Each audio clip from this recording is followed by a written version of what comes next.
the 70th Macau Grand Prix, and it is a race back for Formula 3 cars for the first time since 2019, and the qualifying race for tomorrow's Grand Prix is about to get underway. The pit lane is open and the cars making their way round to the grid, ready for this qualifying race, the result of which determines, after 10 laps, the order that they will start tomorrow's 15-lap Grand Prix, which also constitutes the FIA Formula 3 World Cup. It's a fascinating entry for this year's race because it brings many drivers that have been racing this year as ever in the FIA Formula 3 Championship, as you would expect, but it also, because Formula 3 hasn't been here for a few years and therefore drivers haven't also been able to travel to Macau, it brings some people that have been off racing Formula 2 and they've stepped back to F3.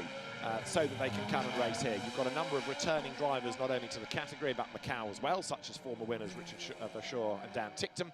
And you've got people that have never raced here and never raced a Formula 3 car before as well, like Alex Dunn, who's been impressive over the course of this weekend. So it's been a really interesting entry, a really interesting set of 2 free practice sessions and 2 qualifying sessions. And qualifying, incidentally, has been 1 session Thursday, 1 Friday. So free practice in the morning, qualifying in the afternoon.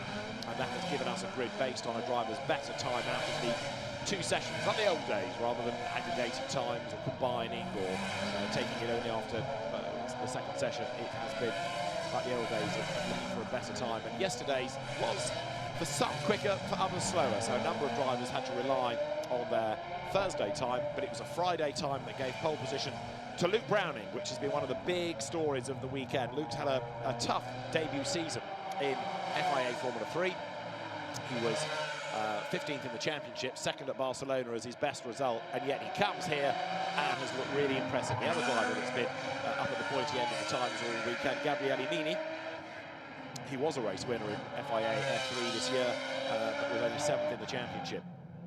Now, everybody in the same car, of course, the Dallara F3 2019 chassis. They've got Macau 3.4-litre engines, 6-speed gearboxes, and they generate 380 brake horsepower. These are serious rocket ships, far advanced, far more powerful from those old 2-litre F3 cars that dominated the Macau Grand Prix winners list for such a long time. 40 years, incidentally, since F3 first came here, 1983, as I said, and a winner. So you look at an amazing list of names that have raced and won here ever since within that F3 era. David Anderson trackside. Alan Hyde is down on the grid and will join Alan shortly once the cars have made it into position. Because with the pit lane being open for a further couple of minutes, some of the drivers are electing to do an extra lap through the pit lane, just another sighting lap, just to have a look at what the track is like, because of course, it sounds obvious, but to make the point, you can't test here, and every little bit of track time and mileage is all fantastic experience. Very, very useful indeed. So just another look at the circuit is worthwhile. And things slightly delayed here because we had a large accident in the previous FIA GT World Cup qualification race. The race did resume, but then we've had a bit of work between races on the barriers just to make sure that they are ready for Formula 3 cars. So that's the reason that we have had the timetable slip slightly. So the cars to the grid, and then we will have the drivers very shortly, perhaps in some cases getting out of the cars. We've got 10 minutes or so before the formation lap starts, and that's 10 minutes after the pit lane closes. So the pit lane stays open for 10 minutes. There's 10 minutes on the grid for the countdown, 10 minute more, 5 minute, 3 minute, 1 minute more. Engineers off the grid, engines fire, final formation lap.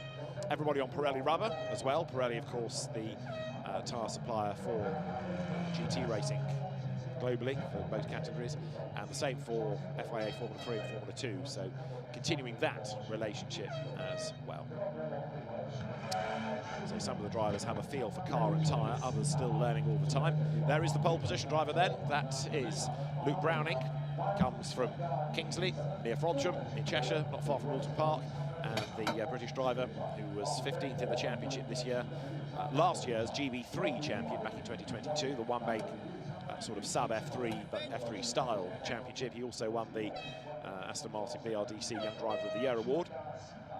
British F4 champion in 2020, came out of the Junior Saloon Car Championship, then Junior Ginettas, before single-seaters beckoned, and Luke Browning just has looked so good all weekend. There's something about Macau that in some cases suits the driver, in other cases seems to intimidate. But Luke, straight away from the very start of the first free practice session, seemed to be confident with the circuit and has been looking very, very happy around here. But whether he's going to be able to convert pole into a qualification race win, we will see. Now let's catch up with one or two of the drivers, because down on the grid is Alan Hyde. In the sunshine here at Macau, I'm on pole position and standing next to Luke Browning's car. The team are down here just making sure that everything is right with the car, with a laptop plugged in.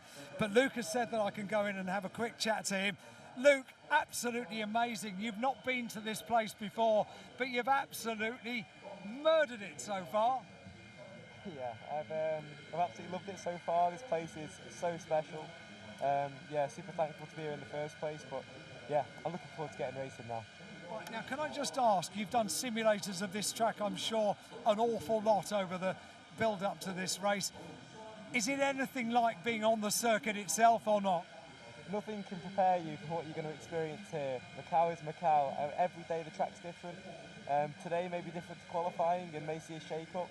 It's a crazy place, it really is, but you know, the fans are out here in force, and yeah, generally I've absolutely loved my experience so far. I'm hoping to top it off in style. Luke, best of luck, and thank you for talking to us down here on pole position. Let me just extricate myself, and we're going to walk down the grid just a little bit and see what else we can get the opportunity to have a chat to. If we just move past the Dino Boganovic car, and as you can see, all the glamour and the glitz in the build-up to this race, alongside Isaac Hadjar. Marcus Armstrong is next, alongside Alex Dunn. I'm going to see if I can have a chat to Alex Dunn, who's over here. He's another driver that has started his single-seater career in the UK, and photographic opportunities in front. Let me see if I can dive in and have a word to Alex. I get a thumbs up. Alex, how happy were you with performance yesterday? You've never been to this place before. It's something different, isn't it? Yeah, you know, I think coming into the weekend with the amount of experience I've had in the car, I think if you told me that I was going to be disappointed with qualifying sixth, I definitely would have taken it. So, yeah, you know, I think I probably didn't maximise the potential we had in the car in qualifying, but, you know, then again, I think it's Macau, and starting in the top six, you can race from there. So I'm looking forward to the race. Is it a sort of a pinch-me moment when you go around the Guia Circuit sometimes? Yeah, you know, to be honest, this track is pretty incredible. You know, especially in a car like this, I've never experienced anything like it. You're so close to the walls throughout the whole lap. It's something pretty special. You're doing a grand job so far, Alex. Good luck. Thank you very much indeed. That's Alex Dunn, who is down there, qualifies in sixth place. I'm going to carry on walking and see if I can just get past Oliver Goetz's car. He's getting ready for the start, and in the sunshine, it's really warm down here. Dennis Hauger's car just over there to the right. Ugo Chukwu, and he's underneath the umbrella. He's visualising the start of the race. His eyes firmly focused ahead of him. And if we carry on walking, we might hopefully get to a double winner here at Macau. And walk this way with me, if you please, because we'll hopefully get to Dan Ticktum, who is down here, a double winner here at Macau. I would love to have a chat to him, and he nods and says that I can come forward and have a little chat to him. Hey Dan, first, oh, are you talking in the ear? I could talk to you. Come back to Macau.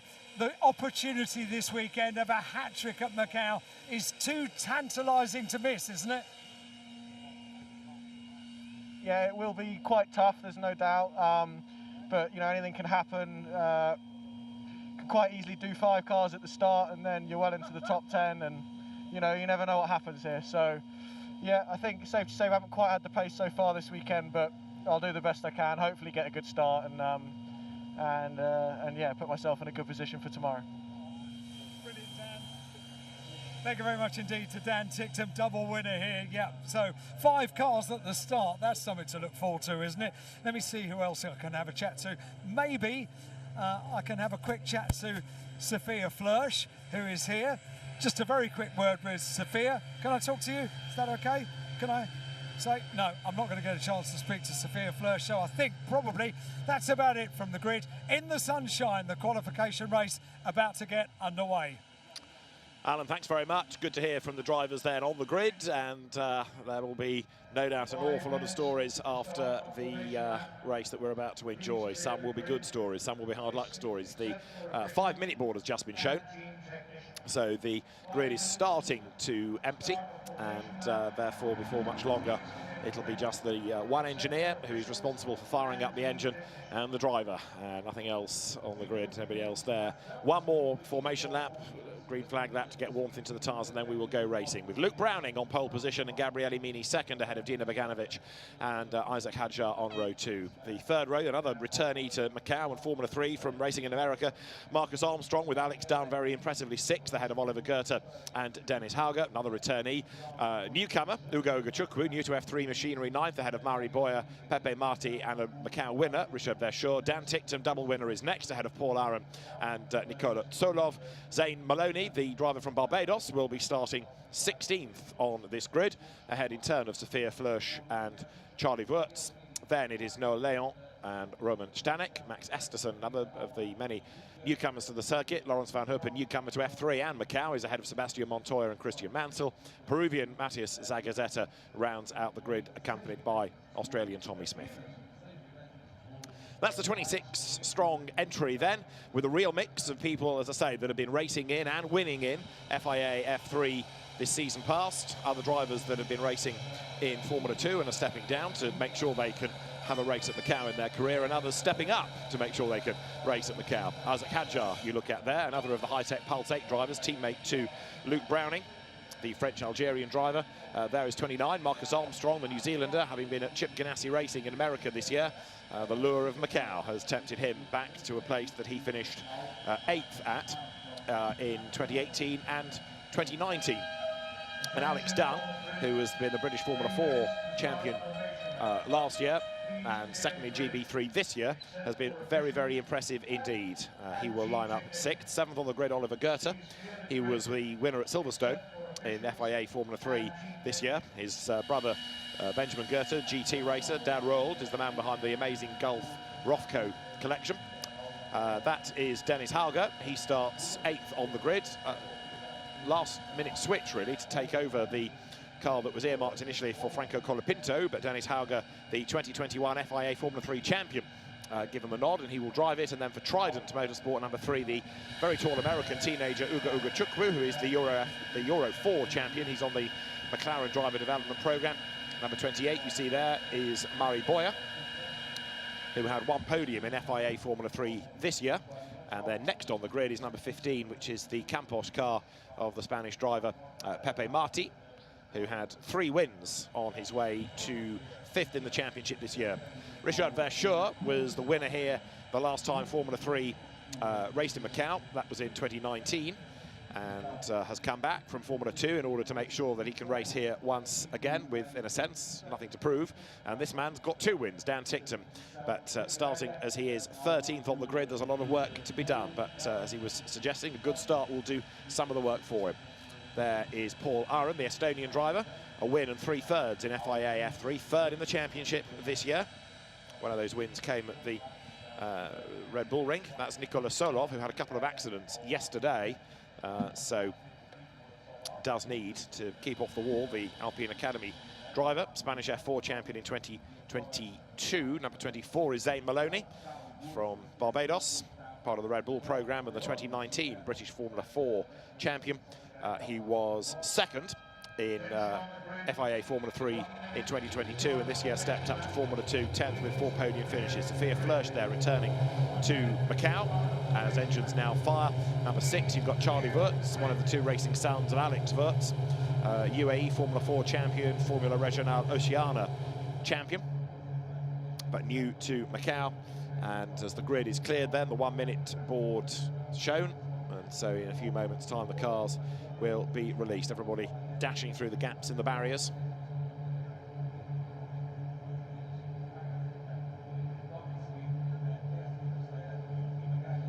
And so for the first time since 2019, a Formula 3 grid is assembled, and a truly international one at that. As the cars are about to be released, you've got drivers from the Netherlands, from the Czech Republic, from America, from Austria, from Peru, from Sweden, from Italy, Estonia, Britain, France, Spain, Colombia. Keep going. There's Mexico, there's Australia, Bulgaria, Barbados, Norway. I'm sure I've missed one. Green flag shown. Everybody blast away then. An opportunity to get warmth into the tyres as they accelerate down towards that very fast first left-hand corner on this anti-clockwise circuit of Reservoir Bend. And then the speed builds from here on in and go racing. There's a DRS zone as well coming out of this hugely fast corner of Mandarin. So everybody is away, chased by the sweeper cars, the medical cars, and this is the fastest part of the circuit, all the way from Lisboa, sorry, down to Lisboa. From Reservoir, you have Mandarin, and then the speed continues to build and build and build, and then it's heavy braking. And this shot from the high camera looking down doesn't really give the impression that the onboard does, far from it, of where you can barely see the corner. You can see barriers left and right, and then there's effectively a gap in the Armco, and that's where you turn right. And it's no wonder people make mistakes there, because trying to identify the corner and where you are and where you're meant to be braking, so difficult. But it's one of the challenges of Macau, and it's one of the reasons why the drivers love it so much. Then you climb up San Francisco Hill. The cars wriggle their way up past the hospital through Maternity, and then drop down through towards Teddy Yip, the man behind the Theodore Racing Formula 1 team. And even to this day, the Theodore Racing colours, name carried on Formula 3 and GT and Formula 4 cars last week. Gabriele Mini here driving for the Prema team, which was the winner of Formula 4 last week at Macau. 2 weekends this year, with it being an anniversary year. And it was the British driver Arvid Lindblad that won the F4 race for Prema a week ago. So it's been a very long, busy, but so far successful foray to the Far East for René Rostin's team. They come out of Moorish and make the climb up the hill towards the longer left at Donna Maria, and then down the short run towards the Melco hairpin, which is where you will find them going into first gear, where there is a permanent yellow flag to make sure that people don't get all heroic and try and overtake, because it is impossible to get two cars side by side out of the corner. And it means that on the run down the hill, speed builds. You think the road opens up. It doesn't yet, coming through Black Sands, but then it does as you approach the very fast right of Fisherman's Bend, which is where Luke Browning is heading for now, and then into R Bend, which is another quick corner, but with a wall on the outside that is ready to bite you. That in turn brings you over the start and finish line. But from here in race trim, you're getting faster and faster. The cars now able to stretch their legs through Fisherman's, R Bend, over the line. Then there's Reservoir, then there is Mandarin, then there is the run to Lisboa. So you're arriving there fiendishly fast. And so now pressure mounts. Drivers have got warmth into the tyres. They know the importance of this race. It doesn't give you the win in the Grand Prix, but it does give you a good grid position. That could give you a win in the Grand Prix. And so 10 laps is the journey. This is the qualification race for the Macau Formula 3 Grand Prix, the qualifying race for the FIA Formula 3 World Cup. It is a one-by-one staggered grid, 26 drivers. Some new to Macau, some returning to Macau, 2 previous winners, and this is going to be good.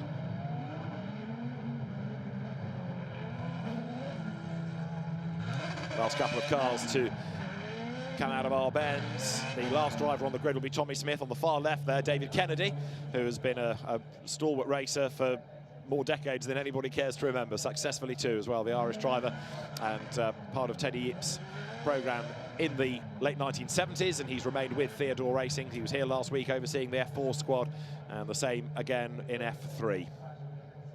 Tommy Smith's car is the last one to arrive on the grid. That's the pole man, Luke Browning, and he is set to look at the lights for the qualifying race for the Formula 3 Macau Grand Prix.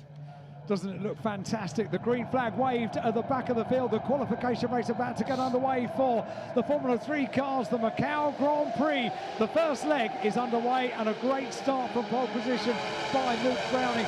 Interesting to hear from the drivers down on the grid. I couldn't see their smiles, but you could see the eyes were smiling, because it is just a great opportunity. Side by side, Gabriele Mini goes to the outside around Mandarin. Wow, side by side through Mandarin. They still side by side for the lead of the race down towards Lisboa.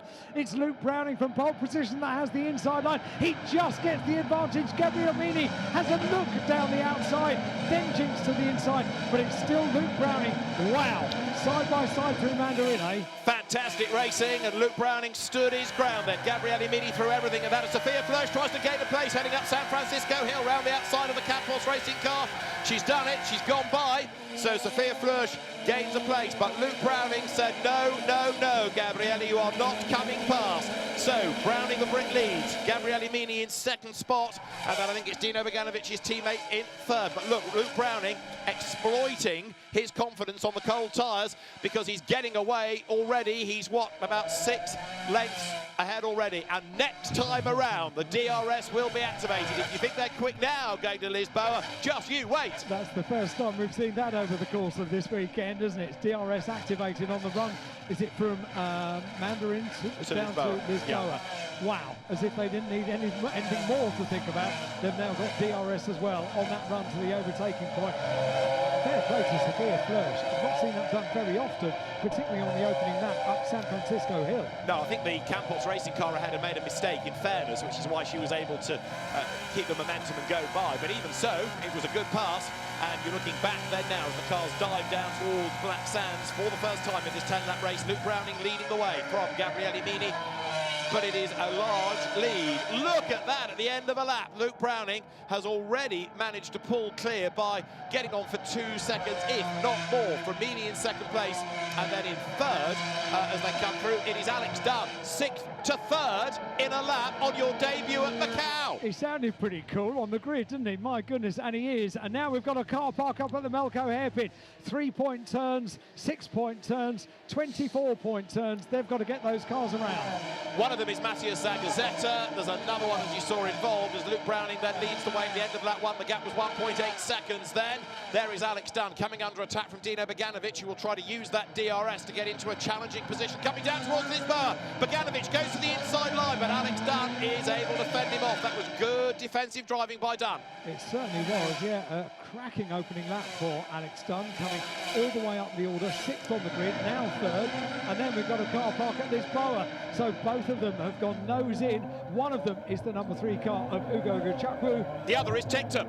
Dan Ticktum is in the wall then, so the double Macau winner is in the barriers. Virtual safety car is called, and Dan Ticktum's dream of another Macau win is done. Here's what happened, Al. It certainly is. It's the run down towards Lisboa. Neither of them can turn in. They both go straight on. And I'm absolutely staggered that still we get the sort of wide-eyed, cheeky smile at the camera for Dan Ticktum. That was most peculiar, as they both are now locked together on the tyre barrier on the outside of Lisboa.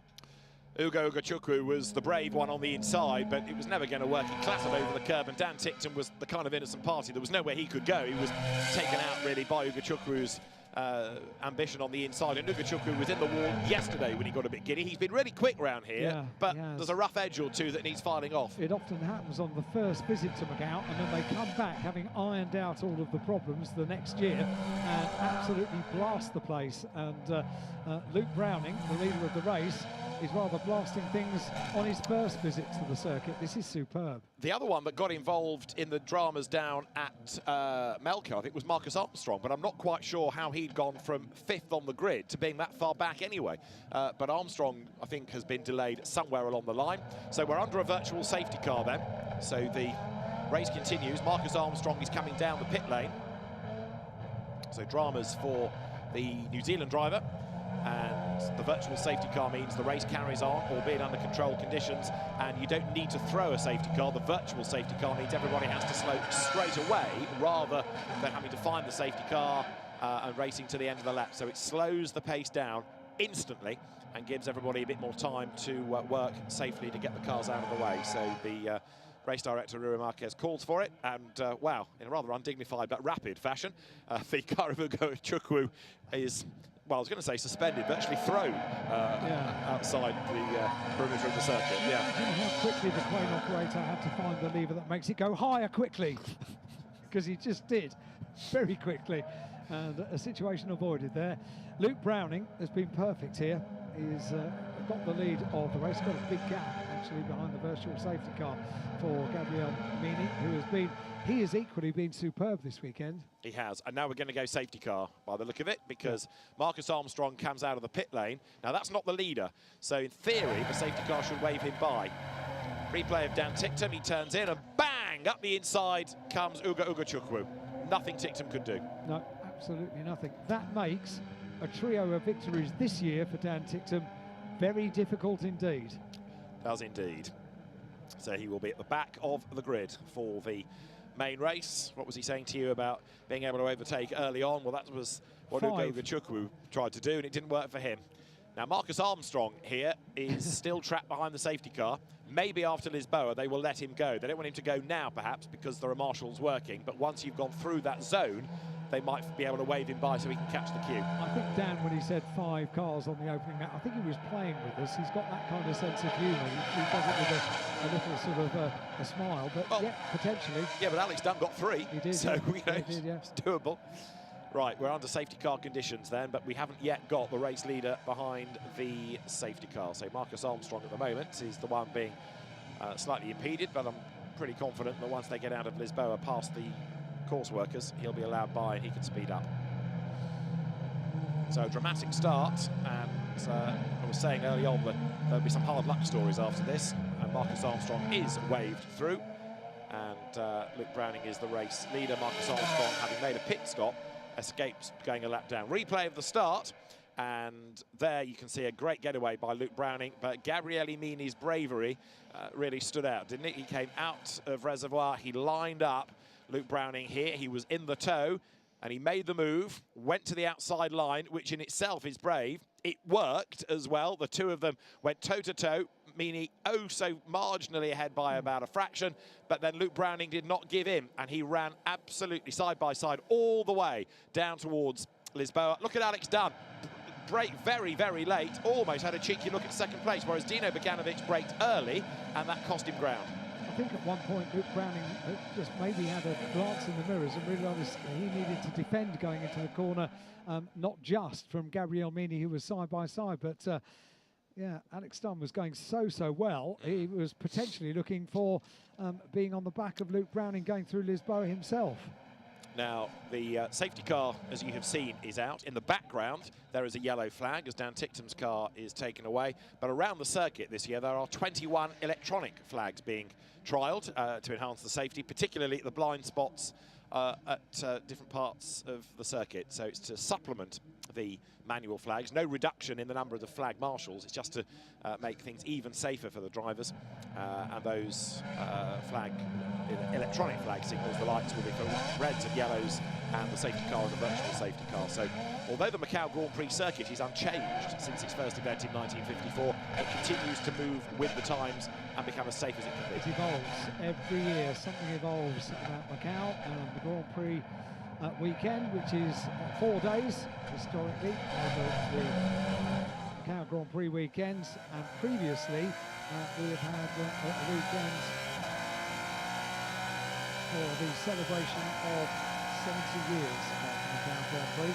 We're looking from Gabriele Mini's car at the start as he accelerates down to the outside of Mandarin alongside Luke Browning, who does not give up, They go absolutely wheel to wheel, and Gabriele thinks about looking across, but look, there is Luke Browning's nose cone getting bigger and bigger and bigger, and under braking he's got the inside line, and Luke Browning not only goes back ahead but was able to just move across in front and get the line for the corner.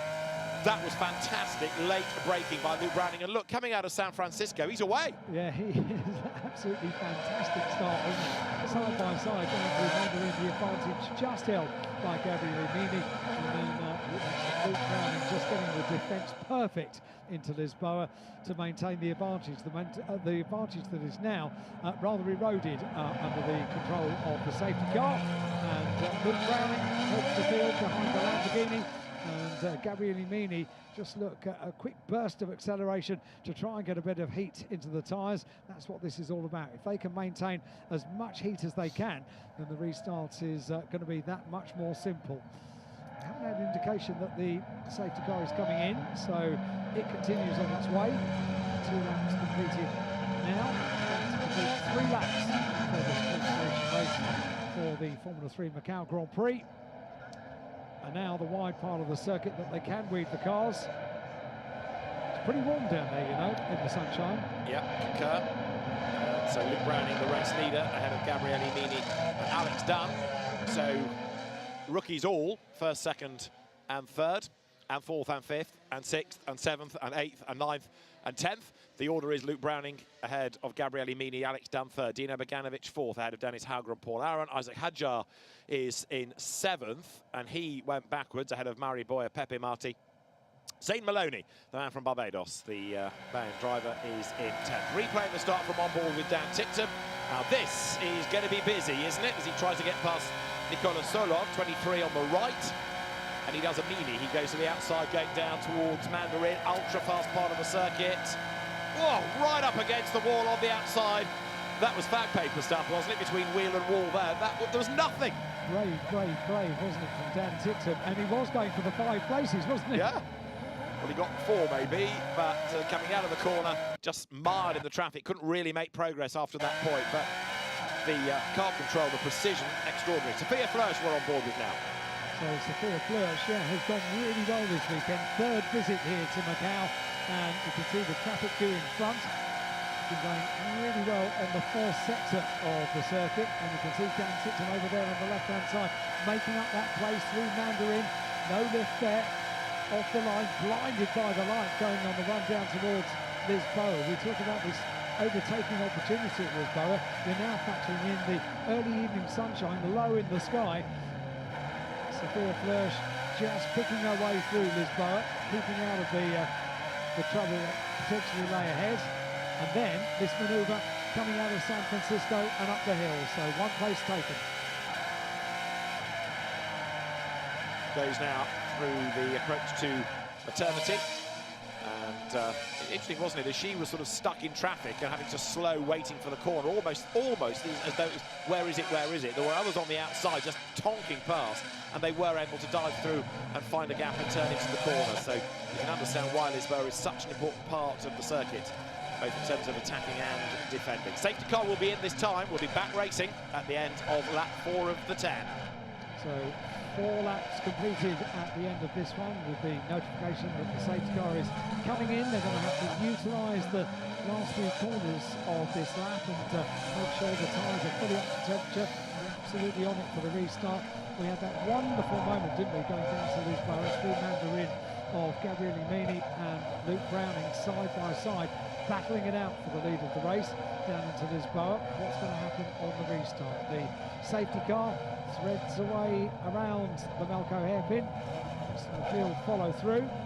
Gabriele Mini are going to make the use of every single moment just to wiggle the car, just to get that last little bit of temperature into the tyres. Luke Browning can do it now because the circuit opens up a little bit, gets a little bit wider, a little bit safer to weave the car and get heat into the tyres. Here we go, restart about to happen on the 3 at Macau. So the safety car will peel in. Luke Browning has got Gabriele Mini right up behind him. Gabriele has got a second guess when Luke is going to pull the trigger. He's still jinking around and get warmth into the rubber. The green flag is ready on the start line. Alex Dunn, Dino Beganovic 3rd and 4th are right there. So is Dennis Hauger 5th, and Luke Browning now goes and he gets sideways. The car wasn't quite with enough top temperature, but he's still stolen a march of a couple of lengths. But that, it was a bit of a scare he could have done with that. Over the line they go, the margin, 0.3 of a second. That's enough, I think, for Gabriele Mini to think about the toe on the way down towards Lisboa. Browning goes left and right to break the toe. Beganovic is on his toes to get past Alex Dunn for 3rd place. This is going to be really crucial down to Lisboa this time, because Gabriele Mini could get the race lead. Beganovic could get 3rd as they dive down to the braking zone. Browning is being attacked on all sides, down to the inside. Mini on the outside. Who's going to be the race leader? It's Luke Browning who breaks later. Dunn goes 2nd. Fantastic! That was awesome, wasn't it? Alex Dunn had set that up. Gabriele Mini was on the outside and no way around Luke Browning, and Alex Dunn had planned that. He knew exactly what he was doing. He got a good restart. Luke Browning, meanwhile, really did take everybody by surprise, pulling the pin, coming around the final corner. No one was expecting that. No, he nearly caught himself out, though, as he saw the car go sideways, And Alex Dunn, having taken 2nd off Mini, was even sideways coming out of Lisboa. Alex Dunn is becoming an absolute megastar, and Gabriele Mini has had his hat nailed on there now, hasn't he? Because he's fallen back into 3rd place and hasn't been able to stay with them on the climb up the hill. Browning's car still looking as though it's a little bit more nervous than that of Alex Dunn, but it's not phasing Luke Browning, because he's now done an absolute best 3rd sector as he tries to build the lead. But Alex Dunn, who's never raced a Formula 3 car, never mind even been to Macau, there he is. charging along now in that second place. I was impressed how cool and calm and collected Alex Dunn was on the grid, just relishing the opportunity of driving the Guia Circuit here at Macau. And boy, is he equipping himself well this weekend, isn't he? Up into second, past Gabriele Mini, who has been pretty much the benchmark over the course of the first 2 days this weekend. And yeah, Alex Dunn, a perfect manoeuvre, very, very clean as well. There is Alex Dunn, runner-up this year in the GB3 Championship. He took 5 race wins, but he lost out to Callum Boysen in the Championship. He was the 2022 British F4 champion with 11 wins. And his father, Noel Dunn, a very handy Formula Ford racer at amateur level, but, you know, there's good racing genes as the leaders go by, and the lead gap is 1.4 seconds. That's what we need to monitor now. Mini is in 3rd place, and DRS will be activated on this lap in 4th position. Dino Bogdanovic in 5th place, Dennis Hauger, 6th is Aram. Well, this is Mini, but he's not going to benefit, I don't think, from the DRS, because he's just about a second back, and that's too far out of range. Yeah, and a fastest lap of the race without too much to consider on the final parts of that lap was Luke Browning. He was putting in the fastest sectors. Big dive up the inside there from Pepe Marti. He goes through. Murray Boyer goes through as well. I think that was Isaac Hadjar that was losing out. Isaac Hadjar falling back in the queue. So again, the benefit of outbraking and being brave into Lisboa works for some, as we're now on lap 6 of the qualifying race. And Gabriele Mini, I think he's going to have a bit of head scratching after this race. As you say, he's been one of the benchmark drivers all weekend, and yet rather than gaining, he's been losing out and he's pushed back to 3rd. Richard Verschure, who won this race, won the Macau Grand Prix in 2019, the last time Formula 3 cars were here, has just gone purple in Sector 1, so overall best in Sector 1. And Alex Dunn has put in a purple in Sector 2. In Sector 2, Alex Dunn goes quickest. In Sector 3, Luke Browning goes quickest. So a tantalising prospect this at the end of the last lap. 1.4 was the advantage for Luke Browning over Alex Dunn, but they are trading fastest sectors now. This is great. It is indeed. So Browning from Dunn from Mini, and best of those that have ever raced here, Richard Verschure in 12th place. So really impressive to see how the drivers are getting on. And how they're developing over the course of the weekend. Alex Dunn started in free practice 1 hesitantly, but got more familiar with the circuit, more confident. He's really come on a pace over the course of the weekend. So 6th to 2nd. Here in the meantime, 27 Dennis Hauger ahead of Paul Aaron. That's for 5th. For 7th, Isaac Hadjar ahead of then the queue behind Pepe Marti, having jumped ahead of him. So you've got there Pepe Marti, Murray Boyer, and then Isaac Hadjar, who's fallen back, and he'll be under attack soon from Zane Maloney. Alex Dunn, fastest lap, 1.3 seconds. It's come down by a 10th. Yeah, it's come down by a 10th, and they were trading the quickest sectors of the lap. So Alex Dunn quickest in sectors 2 and 5. Luke Browning quickest in sectors 3 and 4. The net result is that 1/10 is gained by Alex Dunn in 2nd place on Luke Browning, the race leader, and then they turn into the right-hander of Lisboa now. Alex Dunn with the fastest lap of the race, a 2:06.7 now. Rest of the field all far through Lisboa. This is good running by Luke Browning by Alex Dunn. Gabriele Mini is 1.4 seconds behind now in 3rd place. You see, he can have really good pace around this circuit, but if you lose a couple of places, not only you've got to be close enough to have a look at making a manoeuvre, you've also got to be doing that in the right part of the circuit as well. And equally, you can have good pace, but you can sacrifice some of your lap and go slowly in the narrow bits to stack them up behind in the knowledge, with the confidence you can go quicker and pull away where you need to. Here, you don't necessarily need to be absolutely flat out in the lead, because no one's going to get past you, it's too narrow. You can be savvy and use the speed of your car where you need it. This is Sophia Flörsch, who is currently running in 15th place. These 3.4-litre Macau engine cars do make a great growly noise that's just right, I think, for the streets of Macau. From Police to Moorish goes Sophia Flörsch. This one of the narrowest sections of all. Turning right into Moorish corner, it has caught out many over the years, which leads on to a long left-hander at Donna Maria. Tightens up on the exit, see the barrier on the exit as they now go downhill towards the Melco hairpin. Single file, they turn. No easy feat to get a Formula 3 car around the Melco hairpin. Pulling at the wheel and then down. The circuit opens up. Black Sands down towards Fisherman's Bend. The really quick part of the circuit. Great this, the on-board with Sophia Flörsch. There's your race leader, Luke Browning. It was 1.4, it was 1.3, it remains at 1.3 does the lead gap. Alex Dunn in second spot, and he's 1.3 seconds in turn ahead of Gabriele Mini. The Prema drivers third and fourth. Mini and Beganovic here are going to have a lot of thinking to do overnight. And this is a bit unlike Prema not to be able to combat the efforts of high-tech Pulse 8. At the moment, that's the team with a 1-2. Browning and Dunn, different colour schemes, but they are teammates at Ollie Oak's squad. Now, their fifth is Dennis Howden. He's fallen a long way back now, almost being put under pressure. Look by Paul Aaron behind him. Challenge being made there. It's Richard Verschoor looking for a way past Charlie Wurtz, but the 2019 Macau Grand Prix winner unable to find the gap. It's weird, isn't it, when you've got a winner, a former winner here at Macau, but you have to bear in mind 3 years since they've been here, so he won the last Formula 3 race here at Macau. They've been driving different machinery between now and then. You get used to the different machinery. If you've had a full year in these cars and you know the cars, and I'm now going to disagree with myself because Alex Dunn doesn't, but he's going tremendously well. He's an exception, but if you have got used to the cars, if you know what you're doing in the cars, then it is generally an advantage. I wonder whether it's easier to step up than step down. Yeah. Because maybe if you're stepping back into F3, you're kind of expecting the car to do what it did in F2, whereas if you're stepping up, you're learning and you're catching up to the car, which Alex Dunn has now managed to achieve. This is Gabriele Mini's view. That dot in the distance is Alex Dunn, and he's approaching the Macau hairpin. So you go down to first gear, crank it to the right, on the power, drag it out the corner the other side, skim the barrier, skim the wall, down the hill. Gabriele Mini throwing everything at this. Now, bear in mind as well that part of the story in this race and tomorrow's is going to be how they use those 4 sets of tyres, because there'll be some drivers here on newer tyres than others. Some might be running, I'd be surprised if they were, but they might be running a full used set for the qualifying race and keeping a fresh set for the Grand Prix. Others might be mixing and matching 2 used and 2 new tyres.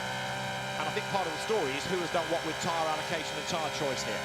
I'm just enjoying this wonderful opportunity to ride on board with Gabriele Mini and listening to the engine tone as well through Mandarin. Wow. Even as a commentator, you hold your breath and then down on the run in towards this boat. It is something special, isn't it? These on-boards are fantastic this weekend, and to be riding on board with Gabriele Mini in third place, but also one of the quickest drivers here this weekend is a bit of a treat. Wurtz versus Verschoor again. This is only for 11th place, but Charlie Wurtz is able to keep Richard Verschoor at bay. So the Austrian driver, the Jensen Motorsport Formula 4 champion, is Charlie, but he's keeping at bay a man with a lot more Macau experience. Luke Browning then. The gap went up last time, 2.5. So I think now Alex Dunn is going to have to settle for that 2nd place unless he can force an error out of Luke Browning, which might be possible, because bear in mind at the start of a free practice session on an outlap we had Luke with a wonky wing. We never saw what had happened to the wing, but it may well have been that he skimmed something. And there was a problem later on as well, wasn't there, for Luke? I think you're right, yes. Yeah, so there were 2 problems at the start of the session, and then at the end of the day, things went really rather well. And at the moment, he's being a machine, because he's putting in fastest lap after fastest lap, lap after lap after lap. Bear in mind, he's got an advantage of 1.5 seconds over Alex Dunn in 2nd place, which means he's not under immediate pressure. He's got clear track in front, a bit of clear track behind, so he can pick his lines, he can keep putting in those quick laps, and he's doing so. 2:06.257, which equates to an advantage of 1.5 seconds for Luke Browning. Really going well. And also, dare I say it, they have been able to get into a groove. They're in lap after lap. That's the first time this weekend they've had so many laps without interruption. Yeah, you're right, and it's great to see, isn't it, a proper rhythm now being established by the drivers, and you can see the pattern of the race emerging, because normally we've had an outlap, half a flyer and a red flag, and then we have to go again, and it's been so bitty over the course of the 2 days. They're on the last lap of the race, the board is there. Browning to Dunn is up to 1.7 seconds, and a very frustrated Gabriele Mini will round out the top 3. We're not done yet, though, because further back, look, Pepe Marti has got Isaac Hadjar behind him. You saw Marti going left and right to try and break the toe, and Hadjar doing the same thing to stay with him. And there, change of place, Paul Aaron losing out to Mari Boya. The MP Motorsport orange car goes 6th. The Spanish driver Mari Boya gets ahead of the Estonian. Good at the battle, that, isn't it? There are battles right the way down the order, but it is the final Luke Browning it is that leads from Alex Dunn. Alex could be very, very happy with the race he's had, getting up into second place from 6th place on the grid. Luke Browning can be even more happy because he has been pretty much, as the race has got on, unchallenged there at the front of the field, able to put in a fastest lap after a fastest lap. The last lap was a 2:06.273. The best lap was a 2:06.257. So just metronomic putting these quick laps in for Luke Browning. Very impressive this for Luke. Very impressive for Alex Dunn, and slightly frustrating for Gabriele Mini. Certainly is. As there Luke Browning heads down towards Melco. Comes through that tight right-hander, and as the field comes through then, we've got just a couple of corners to go for Luke Browning, Alex Dunn, Gabriele Mini, the top three. And there is Luke Browning then, who is about to come from Fisherman's Bend, absolutely on the limit and so close to the wall again. Last lap, last couple of corners, but there's nothing being left on the table, and what a drive this has been for Luke Browning. It's been absolutely supreme, isn't it? Luke Browning takes the checkered flag, the qualifying race for the Macau Grand Prix, the 70th Macau Grand Prix tomorrow. A round of applause for Luke Browning, absolutely superb. The advantage over Alex Dunn, who also gets a round of applause, is in second place. The advantage, 2 seconds Luke Browning has over Alex Dunn, and then 2 seconds back to Gabriele Mini in third place. What a super clean race that was. Fantastic. Skirmishes early on. No need for anything more than the safety car. They could get into a rhythm. Yeah. Luke Browning in particular could metronomically put in fastest laps of the race, lap after lap. And Luke Browning, Alex Dunn can both be very, very proud of what they've done. Gabriele Mini may be slightly frustrated to be down in third, but that was a qualification race. It means that lining up on the front of the grid for the 70th Macau Grand Prix, he's going to feel pretty good about that, is Luke Browning. Absolutely, I think that was that's what we've been waiting for, really, for about 10 days. Yeah. Because even the F4 race last week, the equivalent F4 race, was very bitty. But that was great. And so, yes, a round of applause for Luke Browning, brilliant Macau debut. Alex Dunn, F3 and Macau debut to be second from 6th on the grid. Very, very impressive indeed, really good that. And then Gabriele Mini in third place. But they've now got representative data, so if Gabriele Mini is able to make the odd tweak to the car and get a good start, he's not out of the game for tomorrow. It's going to be interesting to see what pans out when we get to the Grand Prix itself tomorrow afternoon, isn't it? So Luke Browning makes his way around the circuit. Very happy with today's work.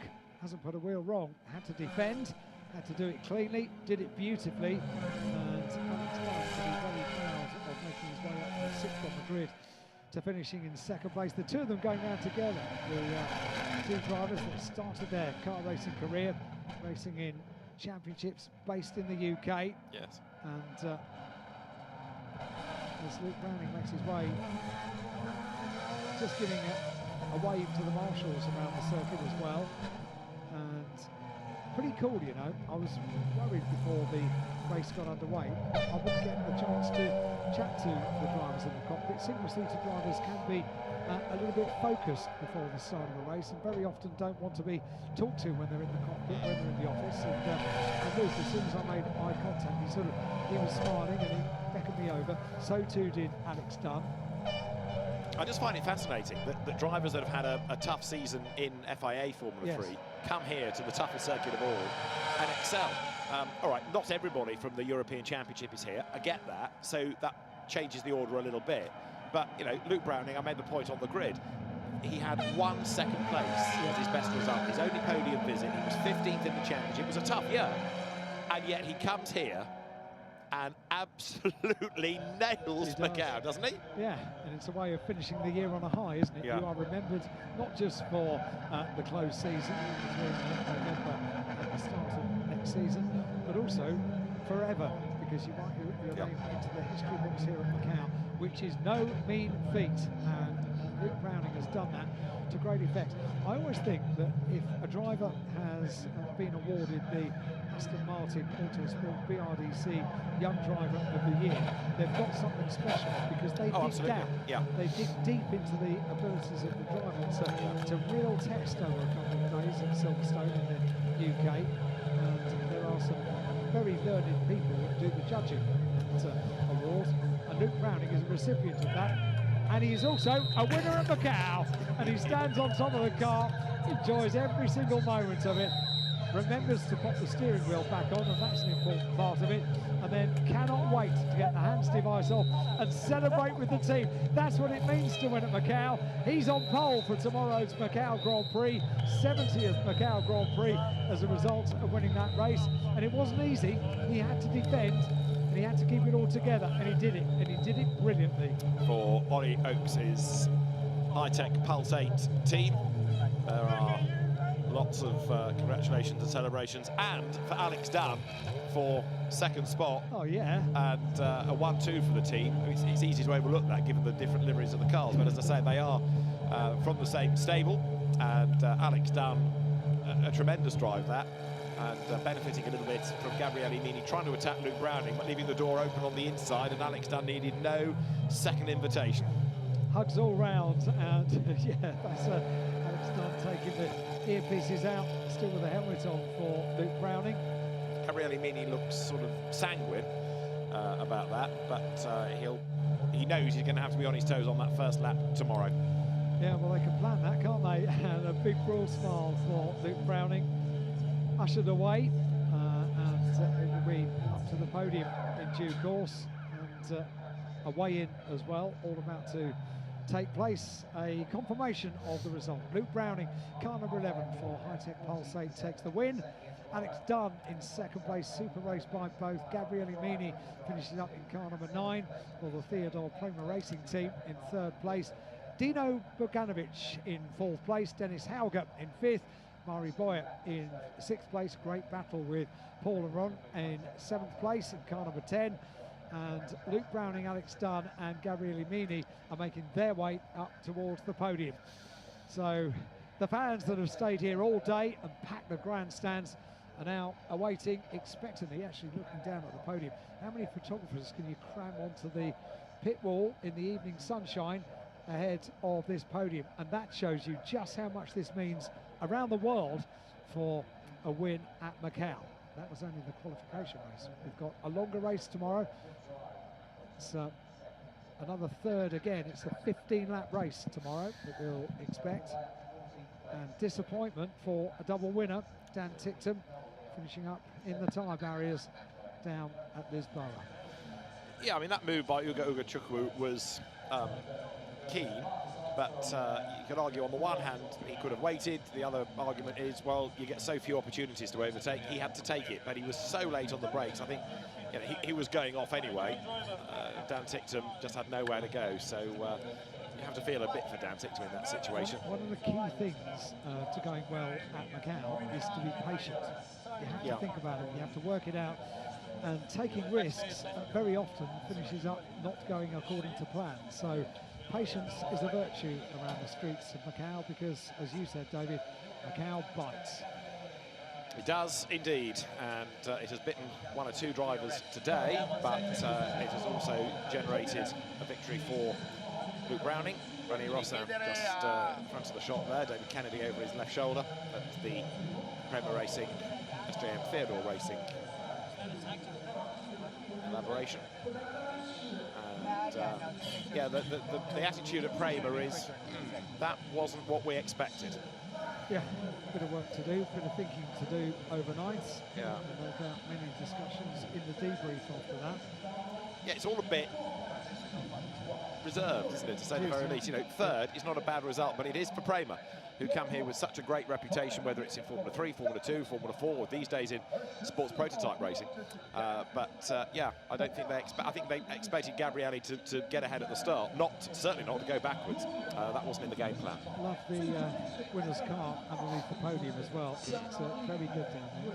It's a busy podium. Watch the GT podium just before we got this grid aligned. And also interesting to watch the precision with which the grid boards are delivered to the various spots along with the number. It's beautifully done. It's so well drilled. Well, there is the podium being made ready, and the officials making sure that the right people are in the right place, and then the drivers can be called forward, and the trophies and the celebrations can get underway. Only the qualifying race, but it means a lot to Luke Browning, Alex Dunn and Gabriele Mini, as they are the top 3 drivers here in the Formula 3 Grand Prix qualifying race. It determines the grid positions for tomorrow, but tomorrow's longer race is the one where all the pressure will come when we get to the 70th Macau Grand Prix. It started as a sports car race, and this celebrating not only 70 years of the event, but 40 years since Formula 3 became the headline category, and after the imposed hiatus of Formula 3 cars and international drivers, it's great to have such a fantastic field back, an international field back in 2023. So Gabriele Mini third, Alex Dunn second, and Luke Browning, the qualifying race winner, will very shortly make their way to the podium. Ladies and gentlemen, welcome to the 70th Macau Grand Prix. Here comes the Formula 3 Macau Grand Prix FIA F3 World Cup qualifying race trophy presentation ceremony. First of all, let's welcome the top 3 finishers to the podium. On second runner-up, number 9, Gabriele Mini. Driver from Italy. And on first runner-up, number 14, Alex Dunn. Our driver from Ireland. Congratulations. And the winner is number 11, Luke Browning, the UK driver. Congratulations to the top 3 winners. And now I would like to invite the following guests to present the laurel and trophy to our top 3 finishers. First, let's welcome Mr. Benjamin To, Chief Operating Officer of Finance and Development of SJM Resorts SA, to present the laurel and trophy to our second runner-up driver, please. Congratulations to second runner-up, Gabriele Mini. Thank you, Mr. To. And now I would like to invite Ms. Angela Leung, Director of SJM Resorts SA, to present the laurel and trophy to the first runner-up, Alex Dunn. Congratulations. Thank you, Ms. Leung. And last but not the least, let's welcome Mr. Pon Wang Kun, President of the Sports Bureau and Coordinator of the Macau Grand Prix Organizing Committee, to present the laurel and trophy to the winner, Luke Browning. Congratulations. Thank you, all the guests. Please gather at the center and take a group photo with the drivers. To the winners, please reach to the top of the podium together. Yes. Thank you, and take this group picture together. Please look to the front. Thank you. Once again, a loud cheers to the winners. Congratulations. Thank you, all the guests. Thank you very much. So to the top 3 winners, please remain on the podium for some questions. Thank you. Thank you once again to our guests. Please remain on the podium for some questions. Thank you, our drivers. And now I'll hand over the time to Chris, please. Thank you very much indeed. Right, let's have a quick rundown with our top 3. Gabriele, well done. It's only halfway. You're still very much in the battle. I could see you were really trying to win that race on the restart. Yeah, of course. It was not an easy race. Already on the start and side by side into, and we both did it flat. It was not really easy. In the end, I didn't manage to overtake before the braking points and just had to be careful. And the same thing happened in the second restart when I also got overtaken by Alex. Not ideal, of course, but 3 is a good start. It's a good place to start tomorrow. And you've had good pace, great pace all weekend long, so you must still be very confident for tomorrow. Yeah, I think we showed a really good pace straight from FP1, so I'm really confident going into tomorrow's race. Good luck tomorrow. Well done on 3rd place. Alex, 2 weeks ago, no idea you were going to be here at Macau. Here you are on the podium. How about that? I'd very much like to hear about A, your start, and B, that restart to get you up to 2nd. Yeah, you know, the start was really good. I had a really good launch. Then used the slipstream to get into 3rd before T3. And then I kind of just tried to manage my tyres at the beginning. I had a pretty good idea that there was probably going to be a safety car early on. And then, yeah, you know, I had a really good restart, made it 3 wide into T3 and managed to get up another place. So, yeah, you know, I'm over the moon. Fantastic job. And Alex, are going to come round to our race winner, Luke Browning. What a way to get your first international Formula 3 victory. You clearly have just clicked with Macau straight away. It must be all those times running around your home circuit, a very narrow Alton Park, I reckon. Yeah, I tell you what, yeah, it's probably about as tight as Alton Park, to be honest. But yeah, no, I've got to give all credit to the high-tech boys. That car was absolutely astounding. To have 2 people on the podium, but to obviously have Alex with me shows that the car's been great all day and well, all week. And yeah, I'm glad to give them the result. Can I just ask you about that restart? Because you had one on the left of you, one on the right of you into turn 3, but you didn't know where to look, did you? Yeah, I wasn't letting them pass, I can tell you that for nothing. Yeah, it was close to the locking point in T2. That was as late as I could have broke, and that was how much I was willing to risk, and yeah, it was just enough. Fantastic job, well done. Congratulations to our top 3 in the qualification race for Formula 3. Well done, guys. Third place, Gabriele Mini. Second place, Alex Dunn. Luke Browning is the man on the top step of the podium. They'll now disappear to the press conference, and we might be able to bring you that a little bit later as well once they have made their way from one building to another across the paddock. Luke Browning getting very excited, and that's only the qualifying race trophy. So now a little bit of work to do to get the roads open bang on 6 o'clock local time for the Macau public, and we will look at the highlights of an all-action qualifying race.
Ladies and gentlemen, good afternoon. Welcome to the press conference following the Formula 3 Macau Grand Prix and the FIA Formula 3 World Cup qualification race. I'd just like to ask for some quiet in the room, please, so we can hear the drivers, and a reminder again that no flash photography is allowed, please. That's no flash photography. 喺新聞發佈會開始之前咧，想提一提場內嘅各位記者朋友，麻煩大家調低音量，我哋依家準備舉行新聞發佈會啦。同埋陣間咧喺新聞發佈會期間咧，我哋係嚴禁使用閃光燈拍攝嘅。新聞發佈會馬上就要開始了，煩請大家調低音量，謝謝。Well, let's come to Luke Browning, the winner, of course, of the qualification race. Your first time in Macau, winning a real battle of the rookies today from pole position. Luke, just talk us through that excellent performance in that race, please. Yeah, well, to be fair, that was pretty sketchy. It was not easy out there. It really wasn't easy to stay focused. All the walls are coming at you so quickly, and yeah, that 3-wide moment into T3 was definitely eye-opening, to say the least. But yeah, I broke as late as I could. I put it all on the line, and it was as much as I was willing to risk, and yeah, it was just enough. 歡迎大家嚟到第70屆澳門格蘭披治大賽車、澳門格蘭披治3級方程式大賽國際汽聯3級方程式世界盃選拔賽嘅賽後記者會。首先，我哋恭喜台上面嘅3位車手，佢哋分別係第1名嘅布朗寧、第2名嘅鄧恩同埋第3名嘅米利。剛才呢，我哋嘅選拔賽冠軍布恩同我哋分享啦，其實佢喺杆位出發之後呢，過程當中其實有幾次呢都非常之驚險嘅。成個比賽對佢嚟講呢並非容易啦，但係佢好開心自己可以守到最後。Obviously, at the start, Gabriele did draw kind of alongside you, slightly edged ahead going through Mandarin. Obviously, it's a split-second thing, but what were you thinking at that point? Was that kind of concern that you might get ahead? Yeah, you're not sure how you're going to level up by the end of the straight, whether one of us is running lower than the other and therefore has a slightly more top speed, or one's running more wing than the other. But yeah, it seemed that we were more or less completely even, and it was enough to keep on the inside, which is obviously the prominent position going into T3. And yeah, I tell you what, I was really smiling out there leading the race, especially when he said last lap. I had a good gap, and yeah, it was the car felt amazing. So looking forward to the main race tomorrow. I'm hoping for a repeat. 其實咧，佢都有表示啦。其實喺頭先比賽過程當中咧，之所以驚險嘅位就係譬如話喺一啲入直路嘅位啦，同埋一啲過彎位嘅時候咧，其實都係好難把握到嘅。但係咧，佢好開心咧，自己可以做到一個唔錯嘅成績啦。尤其是喺最後一圈，賽車嘅性能都非常之好，非常之期待聽日嘅賽事。You made reference, obviously, to tomorrow's race. That's the big one. That is the World Cup race. What about the prospect of converting the performance today into that victory tomorrow afternoon? Of course, yeah, that's what we're all here for. That's what I've worked so hard for, is the next race, and we're in the best position for it. Good start tomorrow, and yeah, let's see by T3. 而對於聽日嘅比賽咧，佢就話當然自己嘅目標係可以贏得冠軍啦。咁佢依家咧已經佔據咗一個最好嘅發車位置，希望聽日自己嘅表現會做得好好。Let's come next to your team, or Luke's teammate Alex Dunn, of course. Alex, a couple of weeks ago, I believe you did your first test in a Formula 3 car. This is obviously your first race in a Formula 3 car, and you finished on the podium in the qualification race here in Macau. That's a sensational performance, Alex. Could you just explain how that was possible, please? Yeah, definitely finishing on the podium in my first F3 race is something pretty special. Obviously the car has been great all weekend from FP1 to now. High-Tech have done a super job, and I think that shows, getting a 1-2 proves that the team are doing a really good job. But yeah, I think 2 weeks ago I didn't even know if I was going to be doing the race, and then now to be here in my first F3 race and finish on the podium is a special feeling. 而我哋嘅第2位鄧恩呢，其實喺幾個禮拜之前呢，先至第一次喺3級方程式賽車裏邊作第一次嘅測試啦，所以今次其實係佢第一次揸住3級方程式比賽獲得排位賽喺選拔賽裏邊咧獲得前3嘅成績嘅，佢好開心啦，可以喺頒獎台上邊啦。佢嘅賽車咧，其實由整個比賽週末一開始，由自由練習一開始咧，已經表現得非常之好。為此，佢好多謝車隊可以為佢準備好一架咁好嘅賽車，而佢覺得自己一直到依家咧，覺得嚟到澳門都係非常之驚喜嘅。You gave some praise there to your High-Tech Pulsate team, but your first lap in the first race was excellent, moving forward how you did. But that restart, just explain that passing move for second at Lisboa. That looked sensational. Yeah, I managed to nail the restart. Got a really good run out of the last corner. and then I slipstreamed up to the top 2. I made it 3 wide into T3, but I didn't risk it all on the brakes. Wanted to keep my nose clean, and yeah, good to get into second. 而佢喺比賽嘅重新開始之後咧，佢喺最後一個彎角咧，其實都做得非常之好啦，所以佢就順利咧可以超越到前車，攞到第2個位置。Finally, Gabriele, I mean, it's come to you. Gabriele, obviously, your pace the first day was brilliant. Yesterday, just missed out in that pole position, and today it's 3rd position. But it's certainly not over here, is it? You've still got this chance to win the Macau Grand Prix tomorrow. Yeah, of course. We have had really good pace right from the FP1 2 days ago. Yesterday also in quali we had really good pace, just got blocked by the red flag. Today we're probably not the quickest, but I still tried to overtake Luke into turn 1 twice, turn 1, 2 and 3, both at the start and at the restart. Of course Luke left the door a bit open for Alex, so then I just didn't want to be the guy 3 wide on the outside in turn 3, which is never going to end up well. So just lifted a bit earlier and let them by. Of course, I didn't have the pace to overtake them today, but we'll try to work tonight and be quick tomorrow. 而第3位嘅米尼咧，佢就覺得自己喺整個比賽週末裏邊咧，由自由練習一開始咧，佢嘅步伐都非常之好嘅。咁但係好可惜啦，咁因為今次比賽都有受到紅旗嘅影響啦。雖然佢哋並唔係最快，但係佢覺得自己嘅步伐咧都係非常之好嘅。雖然好可惜俾對手超越咗佢，但係佢咧今晚會繼續努力啦。然後希望聽日喺比賽裏邊咧可以做到更加好嘅成績。And if you can just give an idea of what that involves, that work tonight, is that just purely set up? Is there anything you can do differently tomorrow, do you think, to improve the performance out there? Well, I think we'll be watching the data, we'll be understanding, also comparing to my teammates. I have 2 really strong teammates in the 10, so it's really helpful for me. I will watch what they're doing different, if they're doing something better or something to make the tires work properly. And yeah, we'll go and make that work tomorrow.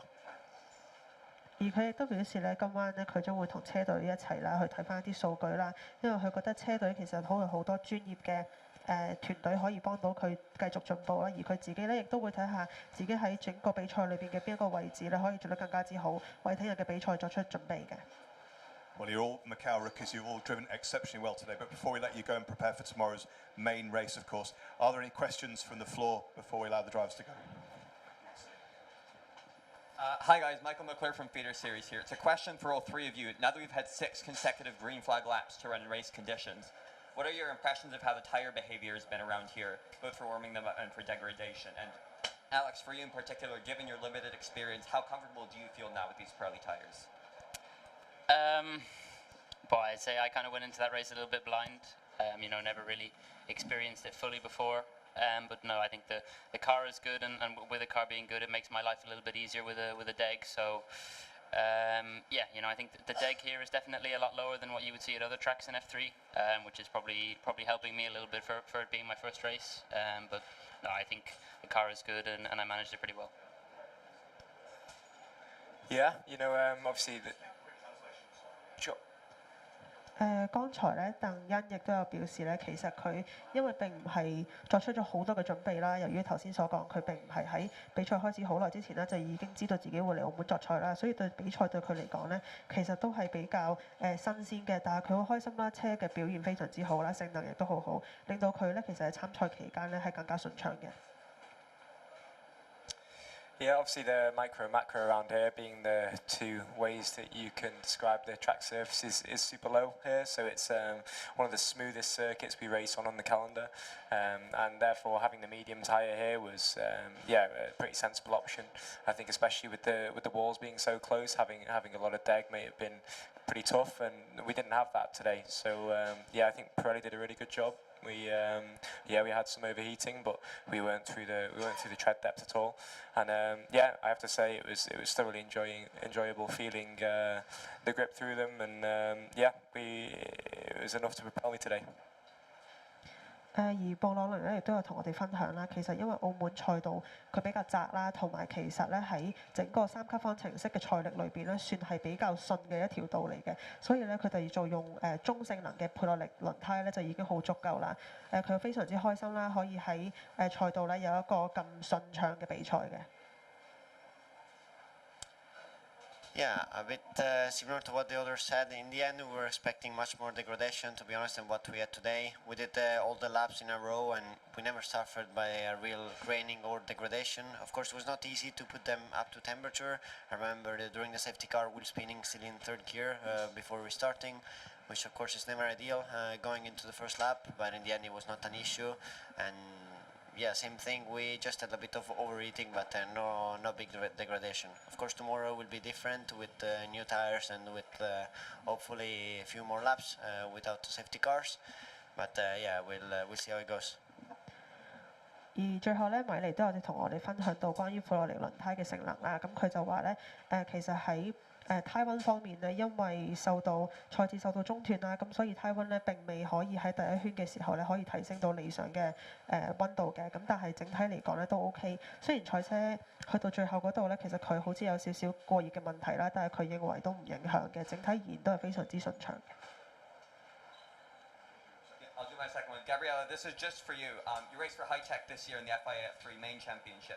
How much do you think that your familiarity with the team and its setups, its strategies, etc., gives you an advantage in trying to overhaul the two guys in front of you tomorrow? Well, of course, I raced with them the whole season, and now I know very well how the car is working. And yeah, coming into here, I knew they were going to be tough to beat. Till yesterday and 2 days ago, we're pretty close to each other. We're probably the quickest in quali. Yeah, in the second quali we're very similar, and today they were just very quick. But as I said, we'll try and keep working today to see what we can improve, what I can improve myself in the driving, and yeah, and go again tomorrow.